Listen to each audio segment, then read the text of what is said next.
Hello friends, आज हम बात करेंगे एयरकैट डेवलपर्स के आईपीओ के बारे में। इस आईपीओ की पूरी डिटेल्स, फाइनेंशियल्स, ऑब्जेक्टिव्स और इस आईपीओ में अप्लाई करना चाहिए या नहीं, इसका एनालिसिस करेंगे। तो चलिए शुरू करते हैं। एयरकैट डेवलपर्स एक रियल एस्टेट डेवलपमेंट कंपनी है जो मुंबई, महाराष्ट्र में हाई एंड रेसिडेंशियल प्रोजेक्ट बनाती है। ये कंपनी नए नए रेसिडेंशियल प्रोजेक्ट्स बनाने के लिए और पुरानी बिल्डिंग्स को रीडेवलप करने का काम करती है।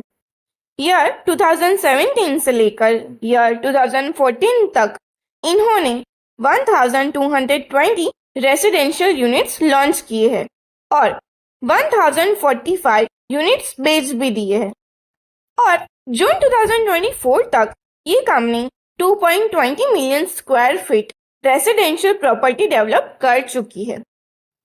इस कंपनी के की प्रोजेक्ट्स देखें तो एयरकैट नेस्ट, प्राची, CHSL और सी यूनिट्स ऑनगोइंग प्रोजेक्ट है, जिनके डेवलपमेंट एक्सपेंसेस के लिए ये आईपीओ फंड यूज होने वाला है।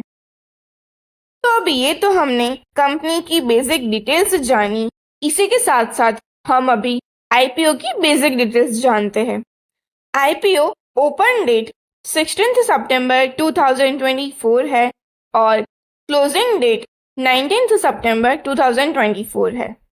प्राइस बैंड की बात करें तो ₹121 से ₹128 पर शेयर रखा गया है और फेस वैल्यू देखें तो ₹10 पर शेयर देखने को मिल रही है और टोटल इश्यू साइज ₹410 करोड़ का है। और ये पूरे आईपीओ की बात करें तो ये पूरा ही फ्रेश इश्यू है और ये बीएससी और एनएससी दोनों पर ही लिस्ट होने वाला है। इसके साथ साथ pre issue share holding and post issue share holding की बात करें तो प्री इश्यू 153.6 मिलियन शेयर्स का रहने वाला है और पोस्ट इश्यू 185.6 मिलियन शेयर्स रहने वाला है। और आईपीओ टाइमलाइन की बात करें तो वैसे तो हमने opening date and closing date तो देख ही ली है और बेसिक अलॉटमेंट की बात करें तो 20 सितंबर 2024 को अलॉटमेंट होने वाला है और अगर किसी को शेयर्स अलॉट ना हो तो 23 सितंबर 2024 को इनिशिएशन रिफंड हो जाएगा और वाइस वर्सा जिसको भी शेयर्स अलॉट हुए हैं उनको 23 सितंबर 2024 के दिन उनके डीमैट अकाउंट में शेयर्स क्रेडिट हो जाएंगे और लिस्टिंग डेट 24 सितंबर 2024 की रहने वाली है। यूपीआई मैंडेट कंफर्मेशन डेडलाइन की बात करें तो 19 सितंबर 2024 के 5 PM तक रहने वाली है। आईपीओ रिजर्वेशन डिटेल की बात करते हैं। QIB यानी कि क्वालिफाइड इंस्टीट्यूशनल बायर्स में 50% जितना शेयर्स अलॉट किए गए हैं और रिटेल इन्वेस्टर्स को 35% जितने शेयर्स अलॉट किए गए हैं।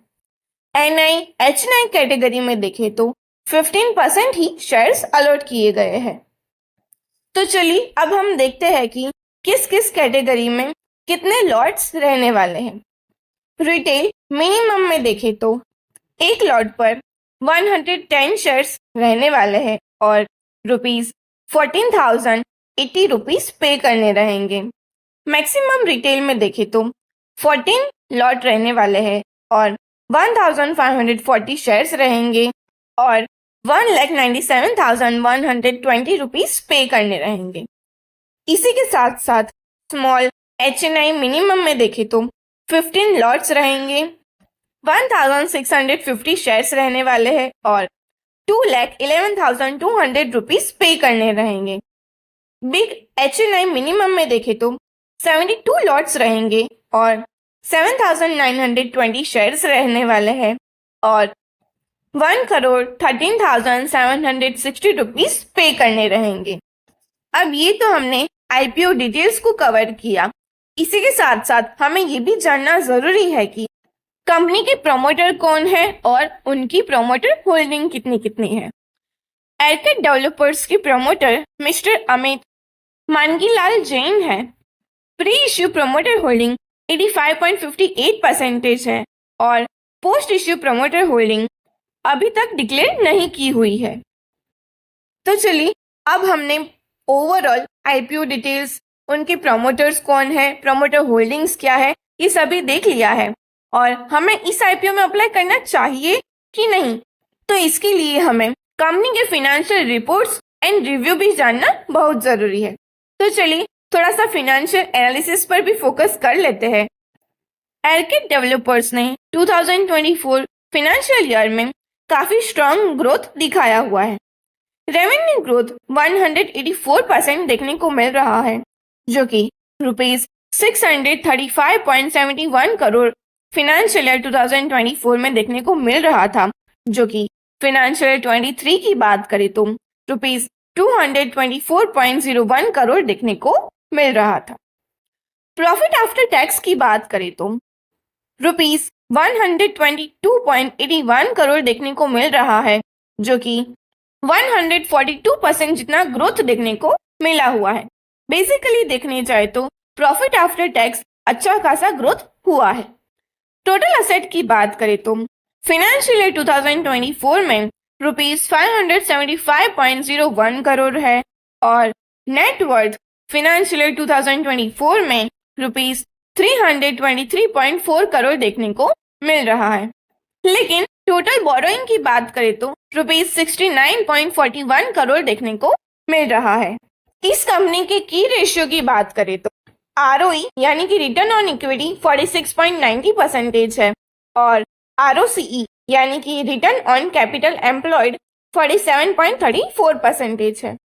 डेट इक्विटी रेशियो देखें तो 0.21 देखने को मिल रहा है, यानी कि कंपनी का मार्केट कैपिटलाइजेशन आईपीओ के बाद अप्रॉक्स रुपीज 2376.41 करोड़ हो सकता है।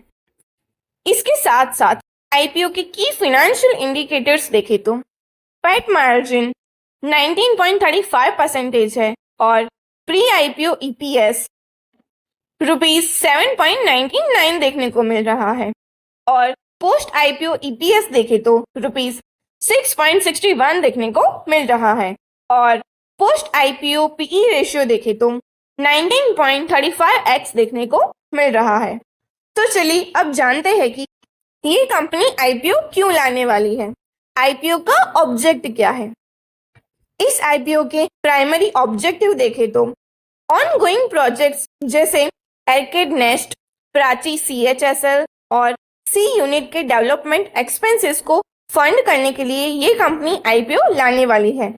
सेकंड देखें तो रियल एस्टेट प्रोजेक्ट्स के लिए नए लैंड एक्विजिशन को फंड करने के लिए ये कंपनी आईपीओ लाने वाली है और थर्ड जो कि जनरल कॉर्पोरेट पर्पस के लिए ये आईपीओ आने वाला है। तो आप अभी सोच ही रहे होंगे कि ये हमने पूरी डिटेल्स जानने के बाद क्या हमें इस आईपीओ में अभी अप्लाई करना चाहिए कि नहीं, लेकिन रुकिए, अभी हमें इस आईपीओ की जीएमपी डिटेल्स और इसका रिव्यू भी हमें चेक करना बाकी है। तो चलिए सबसे पहले वो भी जान लेते हैं। करंट जीएमपी की बात करें तो यानी कि जब ये वीडियो रिकॉर्ड हो रहा था तब इसकी जीएमपी प्राइस रुपीज 63 देखने को मिल रही थी और एस्टिमेटेड लिस्टिंग प्राइस रुपीज 191 जो कि capital market price rupees 128 plus GMP के मुताबिक 49.22% का गेन हो सकता है। और मैं आपको हर टाइम बताती ही रहती हूँ कि अगर किसी आईपीओ में अप्लाई करना हो तो हमें सब्सक्रिप्शंस एंड जीएमपी पर ज्यादा फोकस रखना चाहिए। तो चलिए अब बेसिक रिव्यू देख लेते हैं कि क्या हमें इस आईपीओ में अप्लाई करना चाहिए या नहीं। सबसे पहले कंपनी का रेवेन्यू और प्रॉफिट दोनों काफी तेजी से बढ़े हैं जो एक पॉजिटिव इंडिकेटर है। सेकेंड, कंपनी मुंबई के प्राइम लोकेशन में प्रोजेक्ट्स डेवलप करती है जिससे फ्यूचर ग्रोथ पोटेंशियल काफी स्ट्रांग दिखाई दे रहा है। थर्ड, कंपनी का डेट टू इक्विटी रेशियो 0.21 है जो फाइनेंशियल स्टेबिलिटी को दर्शाता है। फोर्थ, जीएमपी काफी पॉजिटिव दिखाई दे रही है जो लिस्टिंग गेन्स की अच्छी पॉसिबिलिटीज दिखाता है। तो अगर आप शॉर्ट टर्म लिस्टिंग गेन्स के लिए देख रहे हैं तो ये आईपीओ अट्रैक्टिव है और लॉन्ग टर्म के लिए आपको मार्केट और रियल एस्टेट सेक्टर की आगे की ट्रेंड्स पर भी नजर रखनी होगी। तो दोस्तों, अगर आपको ये वीडियो पसंद आई हो तो लाइक करें और शेयर करें और हमारे चैनल को सब्सक्राइब करना ना भूलें। Disclaimer, this is not investment recommendation. Do your proper research to before investing any of these things.